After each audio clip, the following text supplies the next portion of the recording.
আসসালামু আলাইকুম বন্ধুরা, আশা করি সকলে ভালো আছেন, সুস্থ আছেন। তো আজকে আমি যে ভিডিওটি নিয়ে হাজির হয়েছি সেটি কোনো ঘরের ভিডিও না, তো এটি হচ্ছে টেকনোলজি বিষয়ক একটা ভিডিও।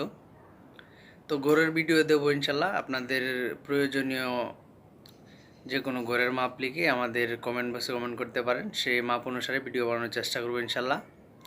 তো আজকের যে ভিডিওটা, এটা আপনারা আমার পাশে দেখতেই পাচ্ছেন যে ছবিটা, এটা আমি বানিয়েছি। তো এটা কিভাবে বানাবেন এবং এটা দিয়ে কী কাজ করা যাবে টোটাল বিষয়ে আমি দেখাবো। তো দেরি না করে চলুন ভিডিওটি শুরু করা যাক।